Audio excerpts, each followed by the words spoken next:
My name is Santhosh and I am Director of Programs at the Global Film Initiative, which is a nonprofit film foundation based here in San Francisco, and I am on the panel Stepping Forward, looking back at the 29th Annual San Francisco International Asian American Film Festival.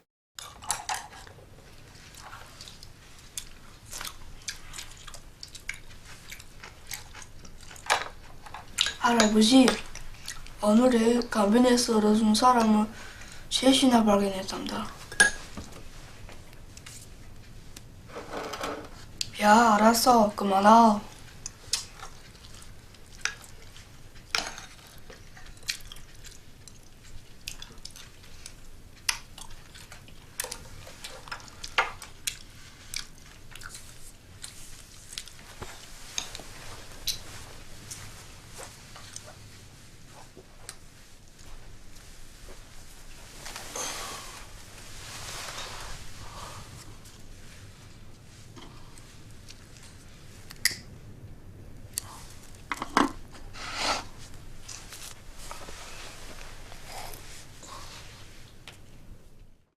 The Global Film Initiative, it was founded in 2003, and basically what it is, it's an organization that was created to support original storytelling from around the world, specifically in Africa, Asia, Latin America, the Middle East. We support that mission in a number of different ways, but primarily through film funding of filmmakers in all those regions around the world, and also by running a film series here in the United States called Global Lens. In my tenure there, we have expanded our programs almost exponentially to support almost over 100 filmmakers with filmmaking grants, and to exhibit about that many films here in the United States through the Global Lens film series. We spend a lot of time going around the world talking on panels like the one that I'm doing here at the festival, because really what we try to do is, it's not just about distributing film and funding film, but it's also about cultivating a connection and really informing people about how if you engage in a dialogue about what you're doing, it will create a stronger cultural connection, and therefore it'll help better inform everyone about the world. We get a lot of films that come in through us and to us that are, some of them are crazy independents, but some of them are really, really interesting films that are talking about things like caste and class and marriage, and they're really not hitting the traditional sort of trope that you would find in filmmaking and in sort of social commentary. They're actually almost creating a utopian perspective of what people want to see in their world, and it's a very interesting way to look at it, because I think a lot of times you see film around the world and people that are addressing issues in their own country, and they tend to just focus on what the problems are and not looking forward and creating something that's much larger than what the problem is, and creating what they see as their positive future, and that's what we're seeing now. We are seeing quite a bit of European producers now going to India and wanting to partner with Indian filmmakers to make their films. And that's something that's very, very interesting, because, if you look around the world, most countries have their films that are being made by producers in their own country, and they have sometimes European producers or people that are outside their country. But in India, you have this sudden movement by all producers from all around the world to sort of converge there, as there's this filmmaking convergence and directorial convergence. There's also producers coming there.